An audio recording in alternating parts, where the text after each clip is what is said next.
अगर आपने अपनी बेटी का विवाह बड़े घर में कर भी दिया, लेकिन बाद में अगर बेटी गरीब हो गई तो इसकी क्या गारंटी है।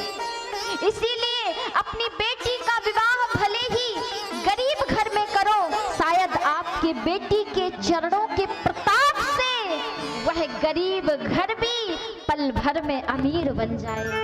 क्योंकि स्त्रियां तो, कन्याएं तो लक्ष्मी का स्वरूप होती हैं, लक्ष्मी का स्वरूप मानी जाती हैं। हमारे भारतीय संस्कृति में स्त्रियों की पूजा की जाती है। कभी दुर्गा के रूप में उनसे शक्ति मांगी जाती है, कभी सरस्वती के रूप में उनसे विद्या मांगी जाती है। हमारे भारतीय संस्कृति में तो स्त्री की, नारी की पूजा की जाती है। लक्ष्मी की तरह कन्या को पूजा जाता है और उस कन्या को आप उसकी कीमत लगाकर उसको स्वर्ग में भेजने की जगह नरक में ढकेल रहे हो अपने हाथ से। ऐसा कभी मत करना प्यारे, ऐसा कभी मत करना।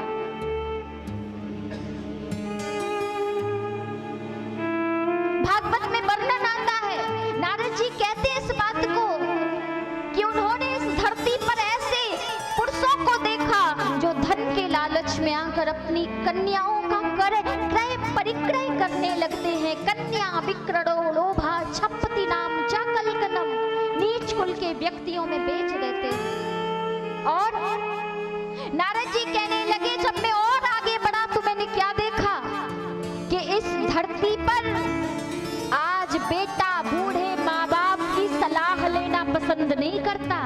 आज बेटा बूढ़े माँ बाप की सलाह से काम नहीं करता।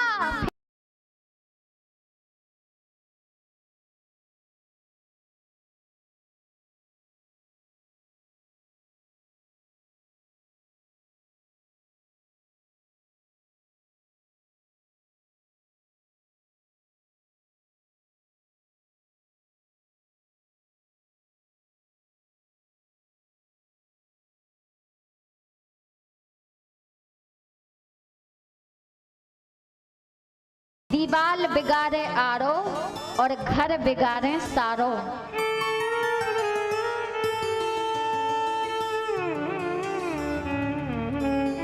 महाभारत में क्या हुआ?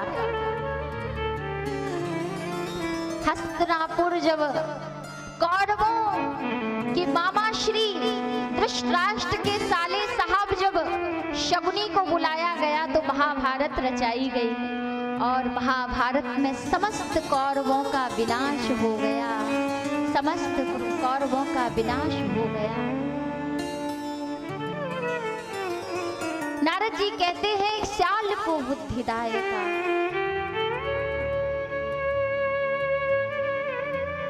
सुंदरकांड में एक बड़ी सुंदर चौपाई आती है। कौन सी? बस पहली चौपाई में ही पूरे सुंदरकांड का सार छिपा है। आप पहली चौपाई सुंदरकांड की पढ़ोगे तो आपको पहली चौपाई में ही पूरे सुंदरकांड का सार तत्व मिल जाएगा। पहली चौपाई कौन सी है? ये जामवंत के बचन सुहाए,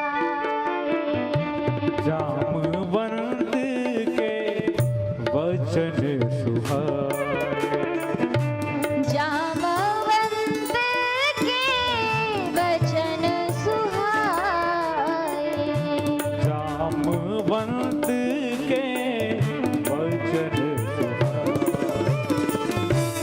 जामवंत के वचन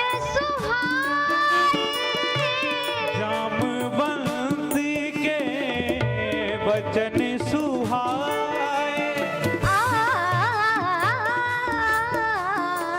सुन हनुमंत हृदय अति भाए, सुन हनुमंत हृदय अति भाए।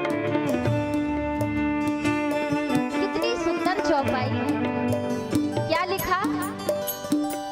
जामवंत के वचन सुहाए, सुन हनुमंत हृदय अति भाए। अच्छा, वानर सेनाओं में जामवंत जी की भूमिका क्या थी? जामवंत जी कौन थे?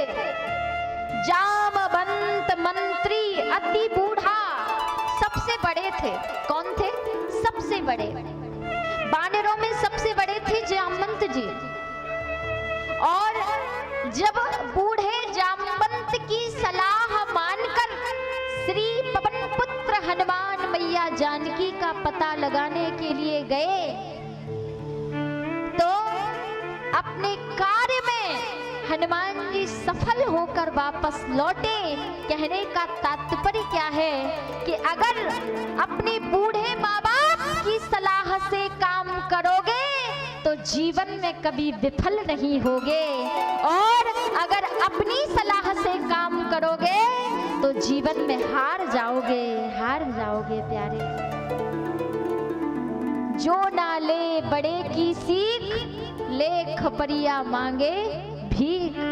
जिसने बड़ों की सलाह मानकर काम नहीं किया, वो जीवन में उन्हें घोर अंधकार का सामना करना पड़ता है, पछताना पड़ता है।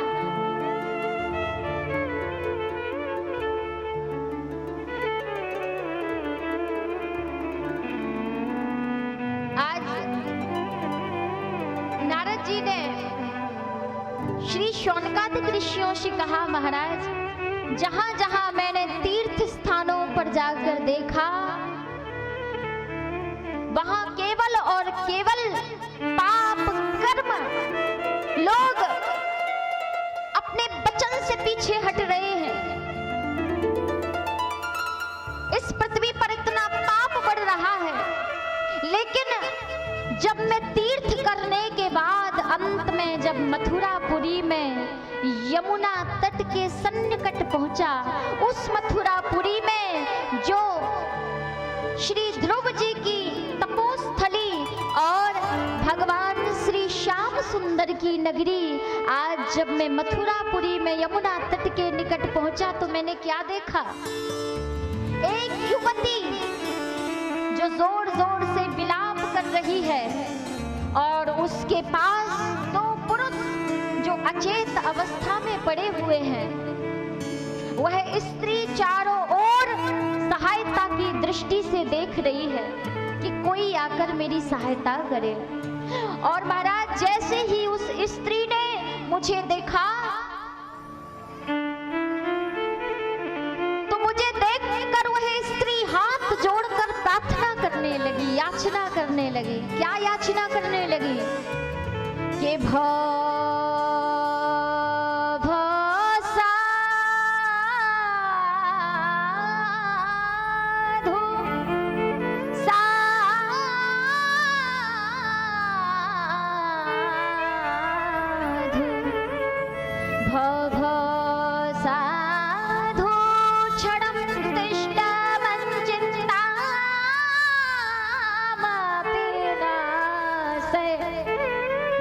दर्शनम तव लोकस्य सर्वथा घयहरम परम।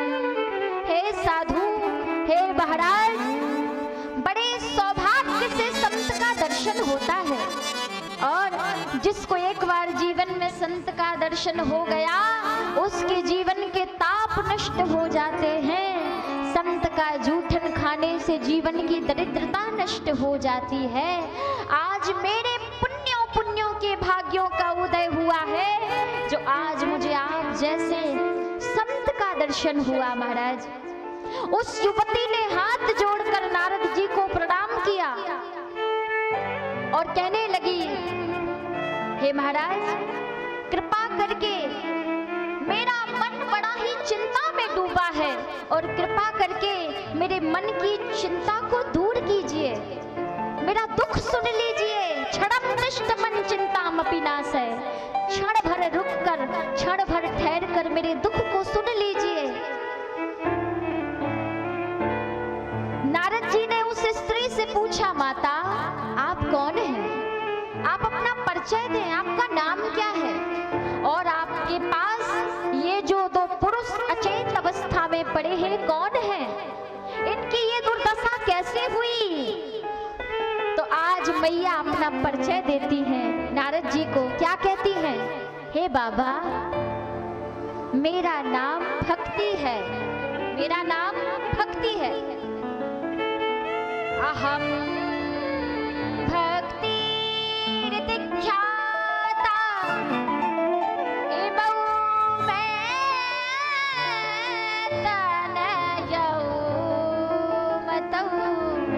खाना टाइम से नहीं मिला तो झगड़ा होगा, लड़ाई होगी, चिंता मत करो।